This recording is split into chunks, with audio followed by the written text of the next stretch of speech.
दिग्विजय सिंह के बयान पर मुख्यमंत्री शिवराज सिंह चौहान का हमला। कहा, कश्मीर में धारा 370 लगाने का कांग्रेस ने पाप किया। कांग्रेस अब फिर से पाकिस्तान की भाषा बोल रही। छत्तीसगढ़ के मुख्यमंत्री भूपेश बघेल से मिला साहू संघ का प्रतिनिधिमंडल। घोषणाओं के लिए जताया आभार। बघेल ने कहा, सभी वर्गों के लोगों के विकास के लिए कटिबद्ध। छत्तीसगढ़ में अब अनलॉक होंगे सरकारी दफ्तर। 14 जून से सभी कर्मचारियों के साथ खुलेंगे सरकारी कार्यालय। आम लोगों की आवाजाही पर लगी रोक हटी।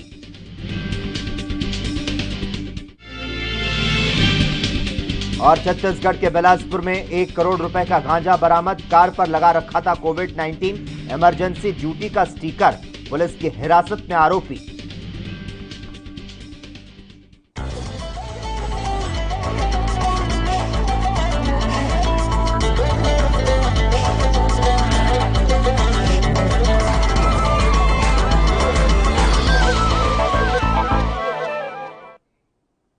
स्वर्णिम मध्य प्रदेश छत्तीसगढ़ में आपका स्वागत है और मैं हूं आपके साथ लोकेश जगवानी। खबरों की शुरुआत करते हैं विस्तार के साथ। छत्तीसगढ़ प्रदेश साहू संघ के प्रतिनिधि मंडल ने मुख्यमंत्री भूपेश बघेल से उनके निवास कार्यालय में मुलाकात की। प्रतिनिधि मंडल ने तेलंगानी बोर्ड के गठन, राजीव माता शोध संस्थान के लिए जमीन आवंटन की घोषणा और रायपुर संभाग के प्रत्येक जिले में सामाजिक भवन निर्माण के लिए राशि आवंटन निर्णय के लिए मुख्यमंत्री का आभार जताया। साहू समाज के प्रदेश अध्यक्ष अर्जुन हिरवानी ने कहा कि तेलंगानी बोर्ड का गठन पूरे देश में उठाया गया एक अनूठा कदम है, जिससे समाज के लोगों को परंपरागत व्यवसाय से जोड़कर आर्थिक सशक्तिकरण की ओर अग्रसर किया जा सकेगा। राजीव माता शोध संस्थान द्वारा समाज की सांस्कृतिक पहचान को सहेजा जा सकेगा।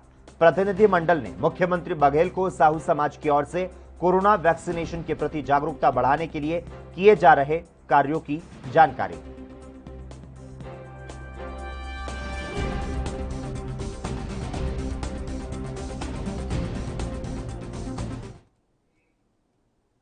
कोरोना संक्रमण की रफ्तार के कमजोर पड़ जाने के साथ ही सरकारी दफ्तर पूरी तरह से अनलॉक होने जा रहे हैं। सरकार ने 14 जून से सभी श्रेणी के अधिकारी कर्मचारियों की 100% उपस्थिति के साथ मंत्रालय, विभाग के अध्यक्ष कार्यालय और अन्य जिला कार्यालय को संचालित करने के निर्देश दिए हैं। इन कार्यालय में आम लोगों के प्रवेश पर लगी रोक हटा ली गई है। दरअसल कोरोना संक्रमण की दूसरी लहर का प्रकोप बढ़ने के साथ ही सामान्य प्रशासन विभाग ने मंत्रालय, संचालनालय और दूसरे सरकारी कार्यालयों में कर्मचारियों की ड्यूटी का रोस्टर बना दिया था। पहले 50% कर्मचारियों के साथ काम किया गया।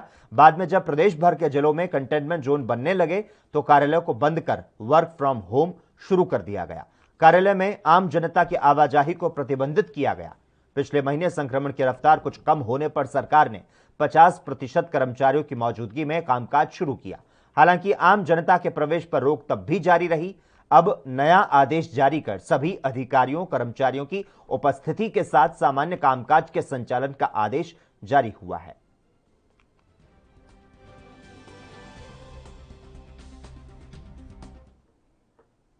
कांग्रेस के वरिष्ठ नेता और मध्य प्रदेश के पूर्व मुख्यमंत्री दिग्विजय सिंह अनुच्छेद 370 को लेकर एक बार फिर से विवादों में घिर गए। दिग्विजय सिंह का एक क्लब हाउस का सनसनीखेज ऑडियो सामने आया, जिसमें उन्होंने कहा कि अगर कांग्रेस पार्टी सत्ता में आती है तो वह जम्मू कश्मीर में अनुच्छेद 370 को फिर से बहाल करेगी। खास बात यह है कि दिग्विजय सिंह की क्लब हाउस चैट में पाकिस्तानी रिपोर्टर भी मौजूद था। इस सनसनीखेज ऑडियो को लेकर भाजपा ने दिग्विजय सिंह पर हमला बोला। भाजपा ने हमला बोलते हुए कहा कि यही तो पाकिस्तान चाहता है। दिग्विजय सिंह ने क्लब हाउस पर चैट के दौरान कथित तौर पर कहा कि अगर कांग्रेस सत्ता में आती है तो वे जम्मू कश्मीर में अनुच्छेद 370 को एक बार फिर से बहाल करने पर विचार करेंगे। दावा किया जा रहा है कि इस चैट में एक पाकिस्तानी पत्रकार भी मौजूद था। भाजपा आईटी सेल प्रमुख अमित मालवीय ने क्लब हाउस चैट का एक हिस्सा ट्विटर पर शेयर करते हुए दिग्विजय सिंह पर हमला बोला। उन्होंने अपने ट्वीट में लिखा, क्लब हाउस चैट में राहुल गांधी के शीर्ष सहयोगी दिग्विजय सिंह एक पाकिस्तानी पत्रकार से कहते हैं कि अगर कांग्रेस सत्ता में आती है तो वे अनुच्छेद 370 को निरस्त करने के फैसले पर पुनर्विचार करेंगे। वास्तव में यही तो पाकिस्तान चाहता है।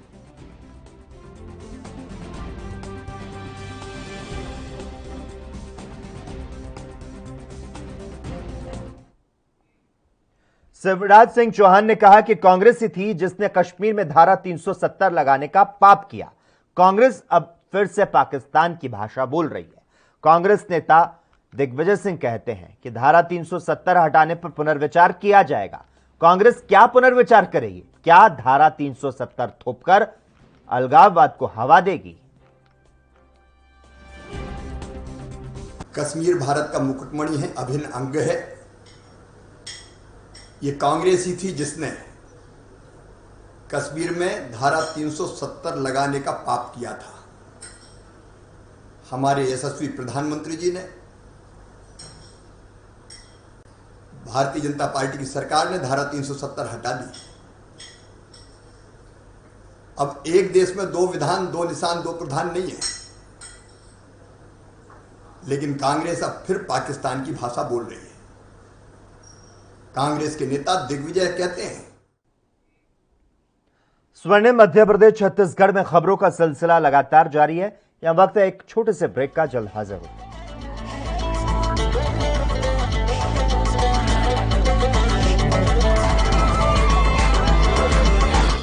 कोरोना वायरस ਨੂੰ ਅਸੀਂ ਤਾਂ ਹੀ ਹਰਾ ਸਕਦੇ ਹਾਂ ਜੇਕਰ ਅਸੀਂ ਆਪਣੇ ਵੱਧ ਤੋਂ ਵੱਧ ਟੈਸਟ ਕਰਵਾਵਾਂਗੇ ਤੇ ਵੈਕਸੀਨੇਸ਼ਨ ਲਗਵਾਵਾਂਗੇ।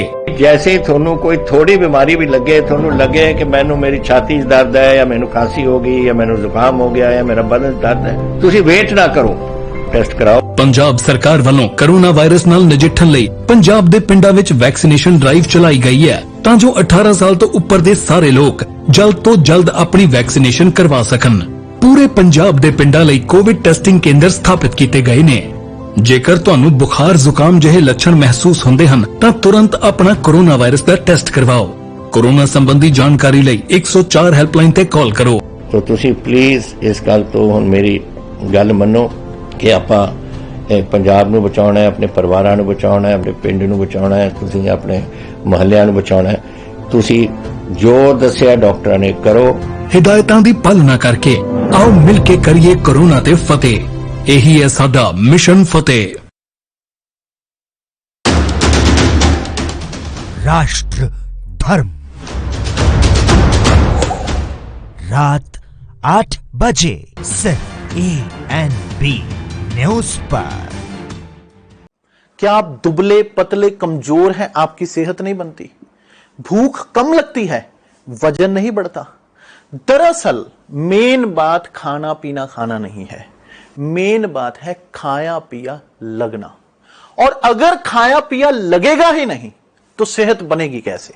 इसलिए हमारी संस्था सन्यासी आयुर्वेदा ने एक ऐसी दवा बनाई है जो कि आपके पाचन तंत्र को, आपके लीवर सिस्टम को ठीक करने का काम करती है, ताकि आप जो भी खाएं उसका पूरे का पूरा निचोड़ आपके शरीर को लगे, आपकी भूख बढ़े, खाया पिया सही से लगे, नया खून बने, हड्डियों में जान आए, वजन बढ़े, ताकत बढ़े, चेहरे पर नूर आए और आप मोटे तगड़े खूबसूरत पर्सनैलिटी के मालिक बन जाएं।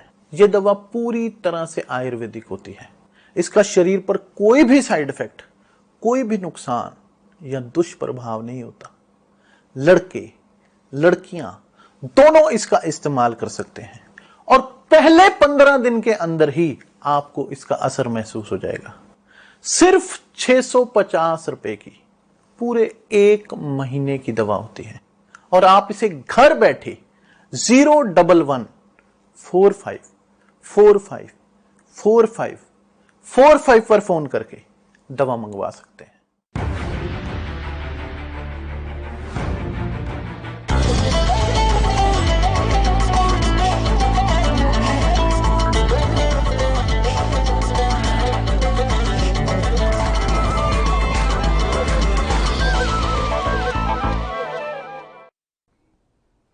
ब्रेक के बाद एक बार फिर से आपका स्वागत है। मध्य प्रदेश में राज्यसभा सांसद ज्योतिरादित्य सिंधिया पिछले कुछ दिनों से एक्टिव हुए और कोरोना से मृत लोगों के घरों पर पहुंचकर संवेदनाएं व्यक्त कर रहे हैं। वहीं ग्वालियर में कांग्रेस का छात्र संगठन NSUI ज्योतिरादित्य सिंधिया के विरोध में उतर आया है। NSUI के कार्यकर्ताओं ने सिंधिया को बेशर्म की माला के साथ बेशर्मी के साथ लिखा एक पत्र भी भेंट किया, तो साथ ही सिंधिया के घर के बाहर जमकर विरोध प्रदर्शन किया गया। इस दौरान एनएसयूआई के कार्यकर्ताओं ने कहा कि आज सिंधिया जी लोगों के घर जा रहे हैं, शोक संवेदना दिखा रहे हैं। सिंधिया जी को शोक व्यक्त करने में इतना समय कैसे लग गया? ये बेशर्मी नहीं है तो और क्या है? इसीलिए हमने बेशर्मी की फूलों की माला और बेशरम फूल दिए हैं। ये कहना चाह रहे थे कि आज जब कोरोना खत्म हो गया तो उनके भोपाल और ग्वालियर के दौरे प्रारंभ हो गए। उन्होंने आज बेझिझक से अपने लोगों के घर जा रहे हैं, अपना काफिला लेकर लोगों को अपनी शक्ति प्रदर्शन कर रहे हैं। ये तब कहाँ था इनका शक्ति प्रदर्शन? तब ये महाराज कहाँ थे? ग्वालियर के ये कहे चुने जो अपने आप को महाराज कहलाते हैं कथित, ये तब कहाँ थे जब लोग कोरोना से मर रहे थे, लोगों को ऑक्सीजन की जरूरत थी, वेंटिलेटर की जरूरत थी, सिलेंडर की जरूरत थी। तब सिर्फ एनएसयूआई के कार्यकर्ता कांग्रेस रोडों पर थी, तब ये कहाँ थे? आज जब कोरोना खत्म हो चुका है तो आप फिर से अपने लोगों का काफिला लेके आप ग्वालियर में घुस रहे हो और लोगों को सांत्वना देने उनके घर जा रहे हो। ये सांत्वना है कि आप उनके जख्म कुरेदने जा रहे हो? जो लोग अभी शांति से घर पर बैठे हैं, आप उनको फिर याद दिलाने जा रहे हो? आप आपदा में राजनीति ढूंढ रहे हो? आप ये कहने जा रहे हो कि हम हैं? इससे पहले कहाँ थे जब लोगों को आपकी वास्तविकता में जरूरत थी, जब लोग अपने घरों में? आज जब आप जा रहे हो, लोग कोरोना आज की स्थिति में नहीं। मध्य प्रदेश के जिले शिवपुरी में पुलिस विभाग द्वारा पुलिस अस्पताल में 7 बेड के आइसोलेशन वार्ड का शुभारंभ किया गया। वार्ड का उद्घाटन चंबल संभाग के आईजी अविनाश शर्मा और डीआईजी राजेश ने किया। इस दौरान आईजी ने मौके पर पौधारोपण किया। आईजी अविनाश शर्मा का कहना रहा कि कोरोना संक्रमण की दूसरी लहर में पुलिस के सैकड़ों से ज्यादा पुलिसकर्मी जो हैं वे संक्रमित हुए। तब अस्पताल में ऑक्सीजन की कमी थी और मरीजों को बेड तक नहीं मिल पा रहे थे। इसी को ध्यान में रखते हुए पुलिस अस्पताल को आइसोलेशन वार्ड में तब्दील किया गया, जहां संक्रमित होने पर प्राथमिक उपचार दिया जा सके। इस दौरान आईजी ने सभी लोगों से अपील की कि सैनिटाइजर और मास्क का उपयोग अवश्य करें।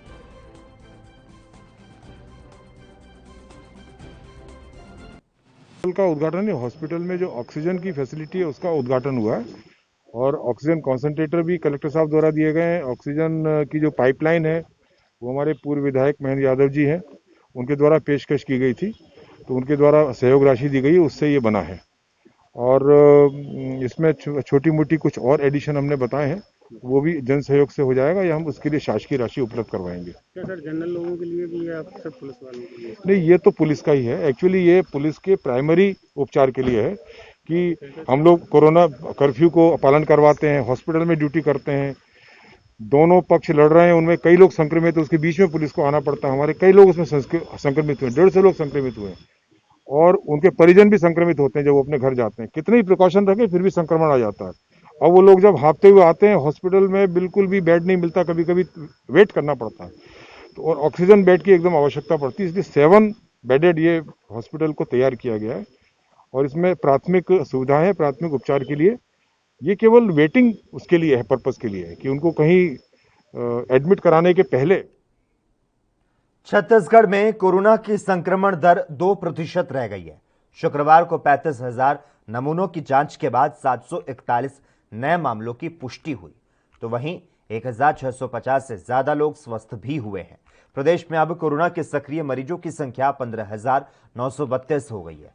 इन आंकड़ों के साथ ही प्रदेश में अनलॉक 0.3 की प्रक्रिया जो है वो तेज हो चुकी है। जिला प्रशासन ने दुकानों को खोले रखने का समय जो है 1 से 2 घंटे तक बढ़ाना भी शुरू कर दिया है। राजनांदगांव कलेक्टर ने दुकानों को खोले जाने का जो समय है वो शाम के 8 बजे तक निर्धारित किया है। होटल, रेस्टोरेंट और बस बार आदि को खोले जाने की अनुमति दी गई है। कोरबा कलेक्टर रानू साहू ने दुकानों के खुलने का समय शाम 7 बजे तक निर्धारित किया। यहां होटल, रेस्टोरेंट, क्लब और बार आदि को 10 बजे तक खोले रखने की अनुमति दी गई है।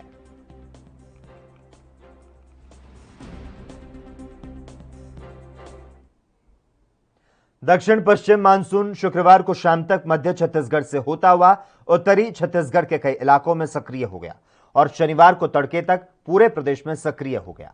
मानसून के असर से प्रदेश के अधिकांश स्थानों पर भारी बारिश हुई। आपको बता दें, छत्तीसगढ़ के कई जिलों में 24 घंटे से रुक रुक कर बारिश लगातार जारी है। मौसम विशेषज्ञों के अनुसार अगले कुछ घंटों में कुछ स्थानों पर भारी और 1-2 स्थानों पर अति भारी बारिश होने की संभावना है।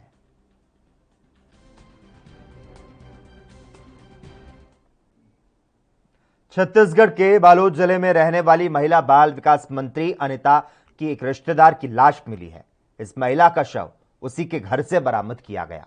जब पुलिस की टीम ने मौके पर पहुंचकर हालात का जायजा लिया तो पाया कि महिला के हाथ पैर रस्सी से बांधे गए हैं, बदन पर कोई भी कपड़ा नहीं था। अब इस वजह से इस केस में आशंका जताई जा रही है कि किसी ने महिला के साथ जबरदस्ती करने की कोशिश की होगी और फिर मर्डर कर दिया होगा। हालांकि पुलिस की छानबीन जारी है, जल्द ही इस मौत के पीछे कुछ और तथ्य सामने आ सकते हैं। घटना डौंडी लोहारा पुलिस स्टेशन इलाके के कोसमी गांव की है।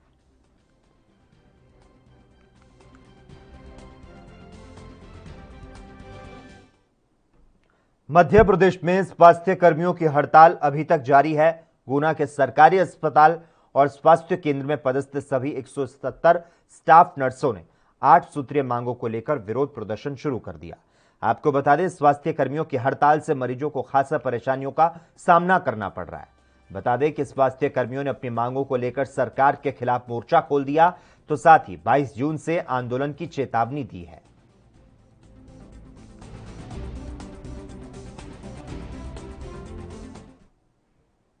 मध्य प्रदेश में लगातार आशा कार्यकर्ताओं और सहयोगियों कार्यकर्ताओं की जो हड़ताल है वो जारी है और इसी क्रम में मंडला जिले के नैनपुर विकास खंड के आशा और सहयोगिनी कार्यकर्ताओं ने लगातार 11 दिन हड़ताल कर धरना प्रदर्शन किया। वहीं इनकी मांगों और बातचीत करने के लिए स्थानीय प्रशासन अभी तक नहीं पहुंचा। आशा कार्यकर्ताओं के जिलाध्यक्ष ने बताया कि नैनपुर पर एसडीएम, तहसीलदार एवं जनपद पंचायत सीईओ, खंड चिकित्सा अधिकारी को सूचित किया जा चुका है, लेकिन अभी तक अधिकारियों की ओर से कोई भी नहीं पहुंचा। सभी अधिकारी नदारत हैं, मानो मूक दर्शक बनकर बैठे हैं। तो साथ ही आशा कार्यकर्ताओं ने उनकी मांगे नहीं मानने पर चक्का जाम करने की चेतावनी दी। हमारे संगठन में बैठे हुए 11वां दिन है ये, लेकिन अभी तक शासन प्रशासन कोई भी हमारे धरना प्रदर्शन में कोई भी नहीं आया, कोई ज्ञापन लेने आया, ना कोई हमको पूछने के लिए आया। हमने विधायक जी को सूचित किया और डीएम साहब को भी सूचित किया, लेकिन कोई भी अभी हमारे पास में नहीं पहुंच पाया। कोई भी व्यवस्था नहीं है। हम लोग इतने दिन हो गए बैठे हुए, लेकिन हमारी अभी तक कोई व्यवस्था नहीं किया गया और ना ही किसी ने पूछा हम लोगों को कि आप क्यों बैठे हैं, आपकी मांगे क्या है। जैसे हम लोगों की मांगे अभी 11 दिन हो गए पूरी नहीं हो पा रही है, तो अगर हमारी मांगे पूरी नहीं हो पाएगी तो हम लोग चक्का जाम करने का ये कर रहे हैं। हम लोग रोड में आके हम लोग चक्का जाम कर रहे हैं। हमारे यहाँ पे लगभग 50-60 आशाएं लोग हैं, हर ब्लॉक में बैठ रही हैं। ब्लॉक बाई ब्लॉक बांट दिया गया है, इसलिए वो अपने ब्लॉक स्तर पे बैठ रहे हैं। हम रोड में चक्का जाम करेंगे, अपने अपने ब्लॉकों में करेंगे, या इसके बाद फिर मंडला जिला स्तर पे किया जाएगा चक्का जाम। कार्यकर्ताओं की जो हड़ताल है वो लगातार जारी है। मध्य प्रदेश में लगातार आशा कार्यकर्ताओं की जो हड़ताल है वो जारी है और इसी क्रम में मंडला जिले के नैनपुर विकास खंड के आशा और सहयोगिनी कार्यकर्ताओं ने लगातार 11वें दिन हड़ताल करते हुए धरना प्रदर्शन किया और इनकी मांगों और बातचीत करने के लिए स्थानीय प्रशासन जो है वो अभी तक नहीं पहुंचा है। आशा कार्यकर्ताओं के जिलाध्यक्ष ने जैसे बताया कि नैनपुर पर एसडीएम, तहसीलदार एवं जनपद पंचायत सीईओ, खंड चिकित्सा अधिकारी को सूचित किया जा चुका है, लेकिन अभी तक अधिकारियों की ओर से कोई भी नहीं पहुंचा। सभी अधिकारी नदारत हैं, मानो मूक दर्शक बनकर बैठे हैं। तो साथ ही आशा कार्यकर्ताओं ने उनकी मांगे नहीं मानने पर चक्का जाम करने की चेतावनी भी दी है।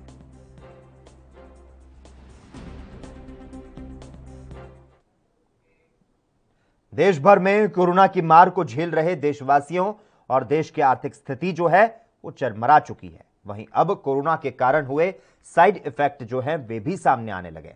इस महामारी में कई लोगों को अपने रोजगार से हाथ धोना पड़ा है। वहीं बेरोजगार हुए लोग आपराधिक गतिविधियों में शामिल होते दिखाई दे रहे हैं। एक ऐसा ही मामला इंदौर से सामने आया, जहां पर तुकोगंज थाना क्षेत्र में कोरोना के कारण बेरोजगार हुए एक युवक ने लूट के इरादे से एटीएम तोड़ने का प्रयास किया। हालांकि युवक अपने मंसूबों में कामयाब होता, इसके पहले ही पुलिस ने युवक को अपनी गिरफ्त में ले लिया। एटीएम तोड़ने का प्रयास कर रहा था एक लड़का, इसका नाम है स्वास्तिक पिता शिवाजी राव, 26 साल करीब उम्र है इसकी।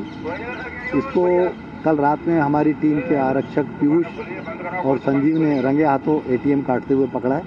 इसके पास से एटीएम, कटर, ऑक्सीजन सिलेंडर, दूसरा सिलेंडर और एक एक्टिवा गाड़ी मिली है जिसकी नंबर प्लेट पर इसने ब्लैक कलर से पोत रखा है आगे और पीछे दोनों तरफ। और इसने जो अंदर सीसीटीवी कैमरे लगे हुए एटीएम के अंदर, उस पर भी काला रंग का पेंट छिड़क दिया था और उसको भी पोत दिया। कौन से एटीएम पे पहुंचा था ये एसबीआई एटीएम नाथ मंदिर रोड पर जो है वहाँ पर। तो सर ऑक्सीजन सिलेंडरों की पिछले दिनों काफ़ी किल्लत थी, अभी पूछताछ कर रहे हैं उसके पास, क्योंकि ये वेल्डिंग वालों के पास रहता नॉर्मली ऑक्सीजन सिलेंडर। तो खबरों का सिलसिला लगातार जारी रहेगा। हम रुकते हैं एक छोटे से ब्रेक के लिए।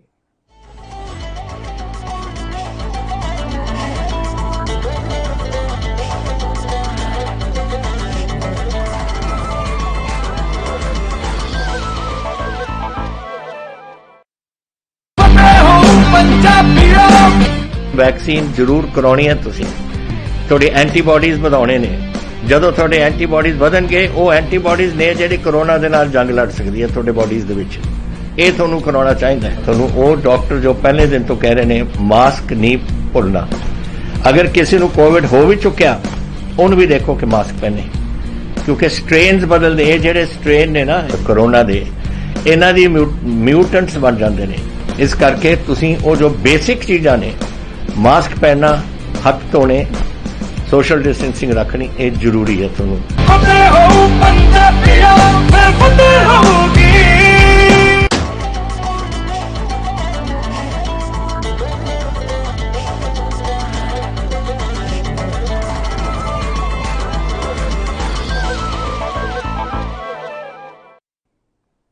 ब्रेक के बाद एक बार फिर से आपका स्वागत है। छत्तीसगढ़ के बिलासपुर पुलिस ने शुक्रवार की देर रात एक शातिर गांजा तस्कर को गिरफ्तार किया। बाकायदा कोविड-19 में एक अस्पताल के कर्मचारी के लिए ये ड्यूटी भी कर रहा था। वह कार भी उसी कर्मचारी की है। पुलिस ने उसके खंडरनुमा मकान से करीब 1 करोड़ रुपए का गांजा बरामद किया है और खास बात यह है कि उस मकान के बाहर भी होम्योपैथिक डॉक्टर का बोर्ड लगा था। मामला तखतपुर थाना क्षेत्र का है। पूछताछ में हरीश ने पुलिस को बताया कि कार उसकी बहन की है। वह एक प्राइवेट अस्पताल में कर्मचारी है। उधर पुलिस को जांच के दौरान पता चला कि कार चालक मोपका निवासी हरीश साहू गांजा तस्कर है। वह 2016 में भी पकड़ा जा चुका है। कार की तलाशी में कुछ नहीं मिला, लेकिन तस्करी से तार जो है वो पुराने जुड़े होने के कारण पुलिस ने उसे हिरासत में ले लिया। वहीं पूछताछ के दौरान जानकारी सामने आने पर पुलिस ने शनिवार सुबह तखतपुर पॉलिटेक्निक कॉलेज के पास ग्राम खपरी में खंडरनुमा मकान पर छापा मारा और इस मकान से पुलिस को 24 बोरी और अलग अलग बैग में 9 क्विंटल गांजा बरामद हुआ। यह मकान आरोपी हरीश साहू का है। इसे उसने 2 साल पहले खरीदा था।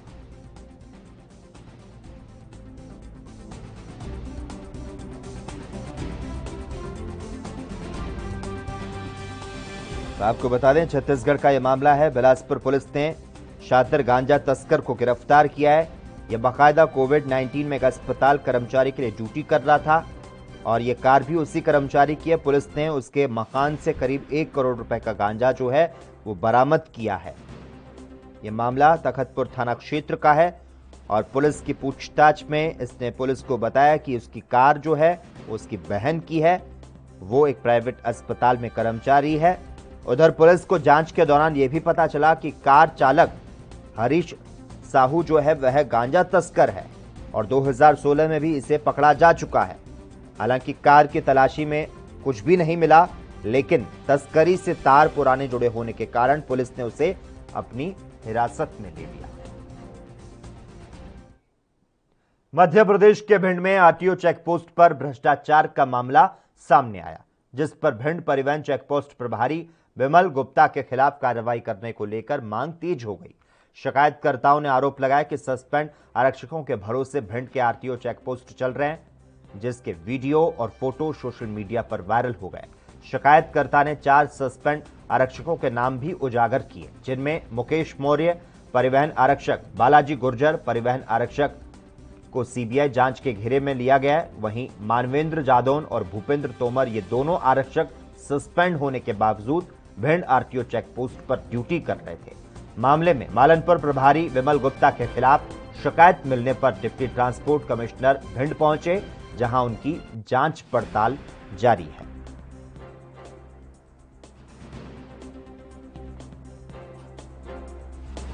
जनप्रतिनिधि होने के नाते मैंने इस बात को लेकर प्रश्न उठाया था कि जो हमारे लोगों से शिकायत आ रही थी, जैसे जो आरक्षक बैठे हुए हैं, निलंबित आरक्षक हैं, सजा याफ्ता आरक्षक हैं, उनको नहीं रखना है।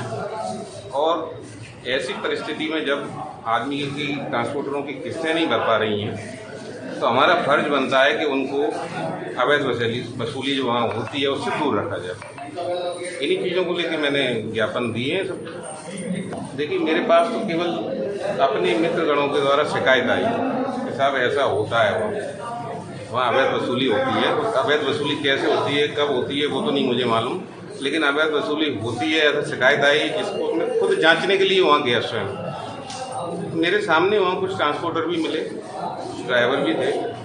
उन्होंने कहा भाई साहब ये दिक्कत मुझे आ रही है, तो तुरंत मैंने उन गाड़ियों निलंबित और दंडित कर्मचारी या आरक्षक वो गैर कानूनी तरीके से उस पर काम कर रहे हैं। इस पे से परिवहन आयुक्त महोदय ग्वालियर ने मुझे अभिषेक किया गया कि आप जाके इसको देखें कि क्या सच्चाई है।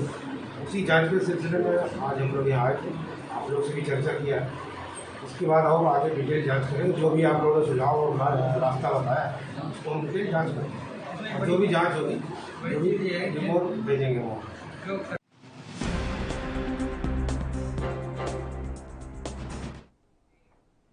और इसी के साथ ही स्वर्णिम मध्य प्रदेश छत्तीसगढ़ में बस इतना ही। तमाम अहम खबरों के लिए लगातार आप जुड़े रहिए हमारे साथ और देखते रहिए ANB न्यूज़।